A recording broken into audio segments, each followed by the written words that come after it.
Hey everybody, what's up? Welcome to Overnight Gaming News. If you didn't know what this is a opportunity that I did a couple years ago, and I kind of wanted to bring it back. Instead of just doing a video overnight of one topic, I gather up several topics that maybe weren't huge stories, or maybe they are, but just maybe want to do multiple stories together. And I just thought that would save you guys some time and save you guys a click or two, and we could do kind of things this way. And I think that so far so good. We've been seeing some good results from it, and I'm very happy with that, and you guys seem to like it. But I'm also very much open to any type of ideas that you might have in terms of making it better or increasing it to likability or whatever. I think that that's always going to be something that I'm going to continue to ask from you guys, is how you guys liking this stuff. So with that being said, this is Crapgamer Reviews, Overnight Gaming News. I think we should get started because we have a lot of cool stuff to talk about.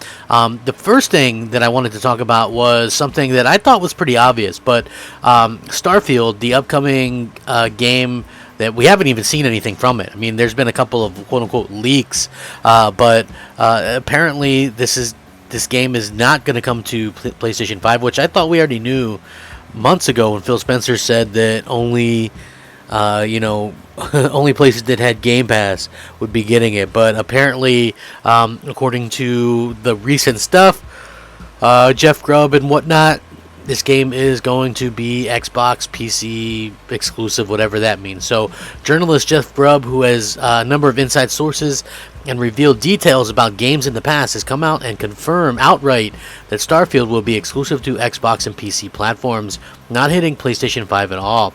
The news comes as the waters were beginning to get muddied about the exclusivity regarding the game, and Jeff Grubb wanted to clear up his statement and confirm the exclusivity clearly. The news isn't particularly surprising for those who have been following the game, and Bethesda, as Phil Spencer said exactly what I was saying, said earlier this year that new Bethesda games would only release on platforms where Game Pass exists.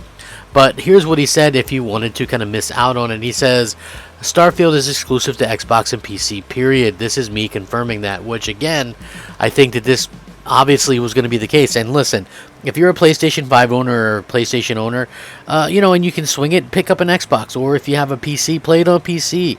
Or if you want to play a really crummy experience, play it on the cloud, like in 720p. Like, again, this is something that, should just be how it is. These are exclusives, folks. Microsoft wants their platform exclusives or whatever to, sell Game Pass. And that's what the whole idea is about. And they haven't had a big AAA exclusive release in almost 2 years. So if the game does release this year, that's just more incentive. Just get an Xbox. I always say this, no matter what generation it is, the best thing you can do to make sure that you don't miss out on games is to own all the platforms. I realize this is expensive and it's hard to do because you can't find a PlayStation anywhere, and the Series X is hard to find, but this is going to be the best way kind of going forward to experience all the content that you want. And Microsoft are going to do all they can to put content into their platform that makes people want to buy their console or play their platform regardless. So they're going to keep doing this, and it's something that we're going to keep seeing. So if you see this game and you go, oh man, I really wish I could play this game, well, then you're going to probably have to get an Xbox if you really are a console fan at some point. They have the Series S or whatever.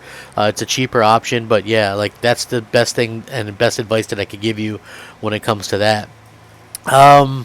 We do have some other good news. We have the PlayStation, the PlayStation exclusive Ratchet and Clank Rift Apart.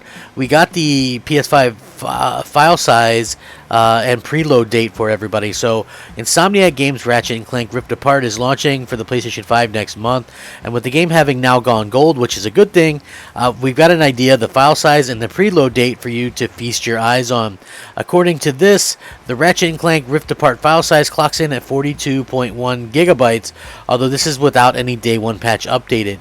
The preload site date, meanwhile, is locked in for June 4th. Obviously, Ratchet and Clank is scheduled for release on June 11th, exclusively for the PlayStation 5. Insomniac Games also recently confirmed that players are able to slow down gameplay to make things easier if they wish so, and it's possible to acquire a Platinum Trophy in a single playthrough. obviously, so this is really good stuff. I think that it's really cool to have this out. And not only that, but you have a big game like Ratchet and Clank Rift Apart that's really taking advantage of what the PlayStation 5 can do. And not only is it taking advantage of what the PlayStation 5 can do, but it's doing so using the Kraken technology and stuff like that. So the game itself is actually taking up very little bit of space when all things considered, especially given what we've seen so far from all this kind of stuff. So yeah, very interesting to say the least. And I gotta say that it's very surprising to see that people aren't talking about this stuff more, just for the simple fact that we keep seeing this happen where these games are taking up such little space. And given the fact that Sony hasn't really given us an external drive or anything like that, or an add-on, we really should just be thankful that they're utilizing this to kind of cut space as it is. So that's very interesting stuff. Now, here's some other interesting news that I kind of wanted to move on to. So the PlayStation 4 actually outsold the PlayStation 5 in April in the UK. Now, of course, this is due to stock shortages, but it's very interesting because it's the first time, or it might be one of the first times or only times, that the Xbox Series X/S has actually outsold the PlayStation 5. And it's so funny that, it looked like stock was doing rather well, and then all of a sudden, we see that, the PS4 is beating it. So they better get some stock there quick, fast, and in a hurry.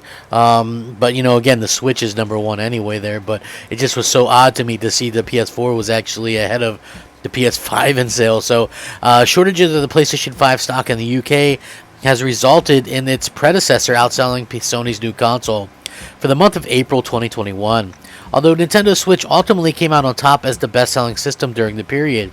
The 4-week period ended March 1st, 2021, saw just north of 90,000 game consoles sold in the UK, which represents a 59% drop year on year. However, it's worth pointing out that April 2020 was the first month that the country was in lockdown due to the coronavirus outbreak, which saw a massive spike in console sales. Sony's PlayStation 5 has been in short supply around the world since November 2020 at launch, and the launch stock sold out completely, although retailers have been able to provide limited supplies of the console over the past few months. Nonetheless, the PlayStation 5 has been incredibly difficult to get a hold of, which has resulted in scalpers taking full advantage of the situation. One group in particular has claimed that it has obtained some 3,000 PS5s from a game restock earlier this year. Now, Sony's boss Jim Ryan said earlier in the week that the company is hopeful that stock issues will be stopped by the end of the year, and hopefully be improved by the end of the year. So we'll have to see if that actually is something that comes through or not. But yeah, it is kind of a bummer that they can't get, there's such little stock that they basically are stuck. People are buying PS4s, I don't really understand it. So very sad to see that. Hopefully they can get some idea of when that's going to be fixed for good, and people can go out there and be able to play their games and stuff. Now, here is some very, very good news. PlayStation 5 game sales and engagement are higher than PS4's. Demand-supply balance is going to improve. We got an update on PlayStation 5 exclusive games recently, with Sony Interactive Entertainment Worldwide Studios head Herman Hulst confirming that the PlayStation 5 has over 25 games that are in development, and almost half of them are new IP. Now, the same article posted by Wired includes other interesting PlayStation 5 details. For example, Sony President and CEO Jim Ryan released the following statement on Sony's continued efforts to improve availability for the PS5 console. He says, "We're working as hard as we can on the situation. We see production ramping up over the summer and certainly into the second half of the year. We could hope to see that some sort of return to normality in terms of balance between supply and demand during the period." Now, Sony certainly hopes to have enough PlayStation 5 consoles to sell during the fall season, especially given that its big exclusive PS5 game for the year, Horizon Forbidden West, is likely to launch in that time frame. Meanwhile, however, a spokesperson told Wire that the new console managed to sell 11% more game units than the PlayStation 4 in the first 5 months of their respective launchers. User engagement was also much higher, with 81% greater time spent by PlayStation users logged onto the PlayStation 5 compared to the launch time frame of the PS4 between 2013 and early 2014. Now, of course, the PlayStation 4 was notorious for having a lackluster launch lineup, and the PlayStation 5 has had a pretty decent launch lineup in the first 6 months. These figures have clearly been influenced by, the COVID-19 lockdowns. In fact, the whole PlayStation ecosystem, including the PS4, experienced a 20% year-over-year increase in user playtime during the month of March 2021. Analyst firm expect the global reopening to affect the console market in 2021, which could shrink by 8.9% compared to last year's pandemic boom. However, they also forecast that the console should become the fastest growing sector of the gaming industry in 2022, mainly due to all the big AAA game releases that have been delayed out of this year. So basically saying expect some slowdown this year, but then a big pickup next year because there's going to be a ton of games that are going to release that probably would have released earlier, but they were in the middle of a pandemic. So with that being said, those are all the stories that are fit to print today. I really appreciate your guys' feedback. Like, share, subscribe, all that kind of good stuff. It really does mean a lot to me. Thank you so much for watching, and have a great day. Rack 'em up. Crapgamer out.